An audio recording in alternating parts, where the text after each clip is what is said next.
Tinjauan keamanan nirkabel.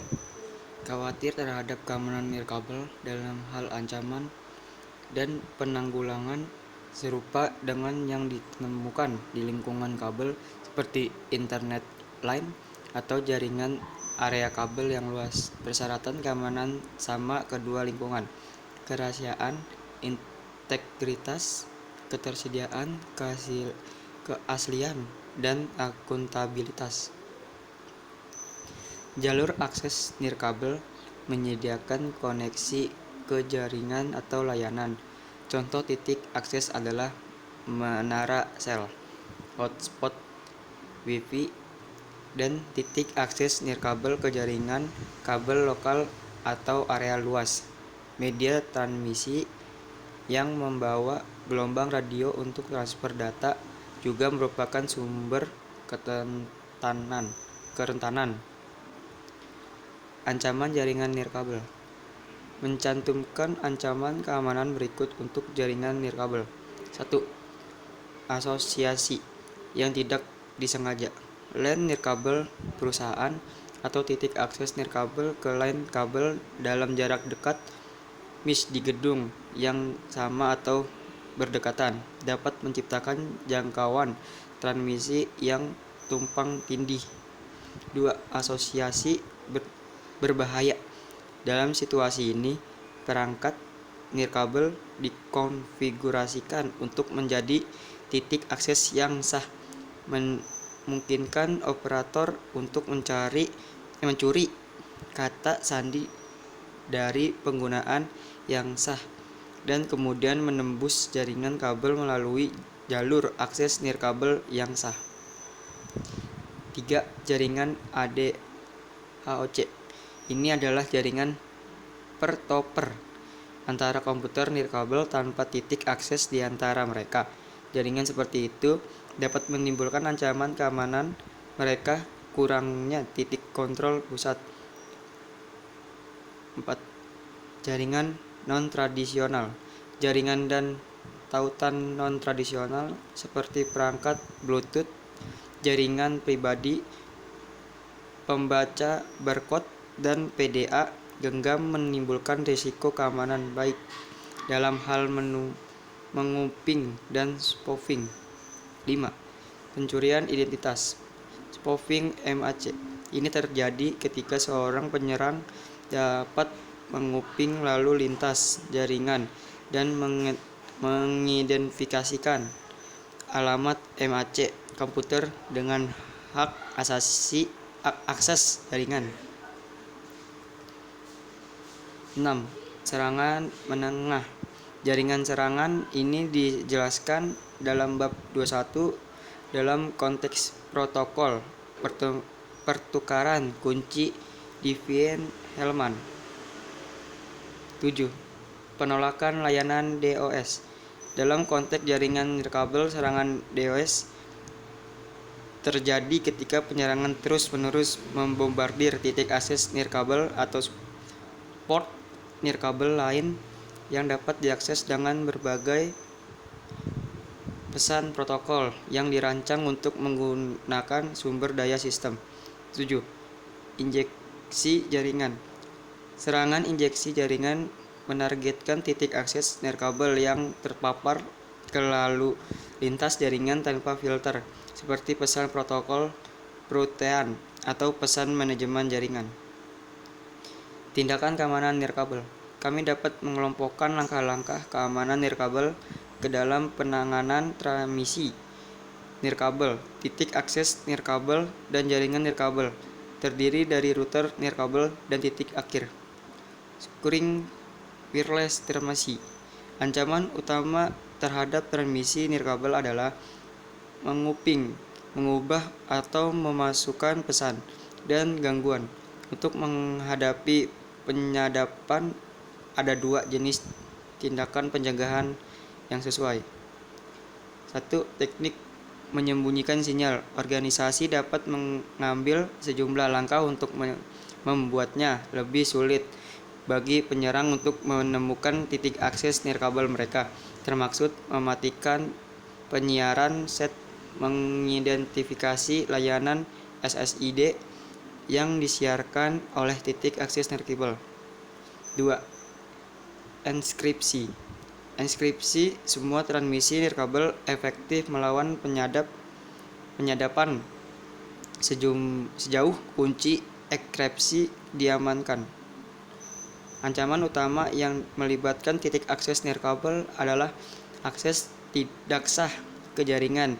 Pendekatan utama untuk mencegah akses tersebut adalah standar IEEE 802.1 untuk kontrol akses jaringan berdasarkan port. Standar ini menyediakan mekanisme autentikasi untuk perangkat yang ingin melampirkan ke LAN atau jaringan nirkabel. Penggunaan 802.1 dapat mencegah titik akses jahat dan perangkat tidak sah lainnya menjadi backdoor tidak aman. Securing Wireless Network merekomendasikan teknik-teknik berikut untuk keamanan jaringan nirkabel. 1. Gunakan enkripsi. 2. Gunakan perangkat lunak antivirus dan anti-spyware dan firewall. 3. Matikan siaran pengenal. 4. Ubah pengenal pada router Anda dan default. 5. Ubah kata sandi yang telah ditetapkan router Anda untuk administrasi. 7. Hanya izinkan komputer tertentu untuk mengakses jaringan nirkabel Anda. Tinjauan LAN nirkabel IEEE 802.11 adalah Kumet yang telah mengembangkan standar untuk berbagai jaringan area lokal LAN. Pada tahun 1990, Komit IEEE 802 membentuk kelompok kerja baru dengan piagam untuk mengembangkan spesifikasi protokol dan transmisi untuk LAN nirkabel. Aliansi Wi-Fi. Semua produk 802.11b didasarkan pada standar yang sama. Selalu ada kekhawatiran apakah produk dari vendor yang berbeda akan berhasil beroperasi. Aliansi Wi-Fi akses Wi-Fi terlindungi. Aliansi Wi-Fi akses Wi-Fi terlindungi (WPA). Modifikasi perangkat lunak ke sistem WEP yang ada. 1. Fungsi percampuran kunci untuk menghasilkan berpaket kunci. 2. Nomor urut untuk melindungi terhadap serangan ulang. 3. Pemeriksaan integritas pesan 64 bit. 4. Menggunakan enkripsi RC4 yang sama. IEEE 802.11i tahapan operasi.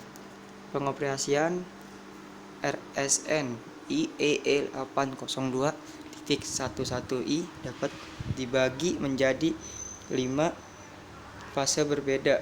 Sifat fase yang tepat akan tergantung pada konfigurasi dan titik akhir komunikasi. 1. Dua stasiun nirkabel di BSS yang sama berkomunikasi melalui titik akses untuk BSS itu. 2. Dua stasiun nirkabel STA dalam IBSS HOC yang sama berkomunikasi secara langsung satu sama lain. 3. Dua stasiun nirkabel di BSS yang berbeda berkomunikasi melalui masing-masing AP di seluruh sistem distribusi. 4. Stasiun nirkabel yang berkomunikasi dengan stasiun akhir pada jaringan kabel via AP dan sistem distribusinya. AP untuk WLAN yang ingin berkomunikasi dengannya. STA penggaitkan dengan AP yang digunakan untuk memilih rangkaian sandi dan mekanisme autentikasi ketika respon beacon dan probe menyajikan pilihan. 1. Autentikasi. 2. Generasi dan distribusi utama. 3. Transfer data yang dilindungi. 4. Pemutusan koneksi. Fase penemuan. Tujuan fase ini adalah agar STA dan AP saling mengenal satu sama lain. Sepakat kemampuan keamanan dan membentuk asosiasi untuk komunikasi di masa depan menggunakan kemampuan keamanan tersebut. Security capabilitas. Selama fase ini, STA dan AP memutuskan teknik-teknik khusus dalam bidang berikut. 1. Protokol kerahasiaan dan integritas (MPDU) untuk melindungi lalu lintas Unicharge. Hanya lalu lintas antara STA dan AP ini. 2. Metode autentikasi. 3. Pendekatan manajemen kunci kriptografi. Manajemen kunci. Jika PSK digunakan, maka PSK digunakan sebagai PMK. Jika MSK digunakan, maka PMK diturunkan dari MSK dengan pemotongan jika perlu. Pada akhir fase autentikasi ditandai oleh pesan sukses EAP 802. Baik AP dan STA memiliki salinan PMK bersama mereka. PMK digunakan untuk menghasilkan kunci transien berpasangan PTK yang sebenarnya terdiri dari 3 kunci yang akan digunakan untuk komunikasi antara STA dan AP setelah mereka saling dikonfirmasi untuk menurunkan PTK. Fungsi pseudorandom IEEE 802.11i digunakan untuk menghasilkan non-cache, untuk memperluas kunci berpasangan, dan untuk menghasilkan GTK. Praktik keamanan terbaik menentukan bahwa aliran nomor pseudorandom yang berbeda digunakan untuk tujuan yang berbeda ini. Namun untuk efisiensi implementasi, kami ingin mengandalkan fungsi generator nomor pseudorandom tunggal. Selesai.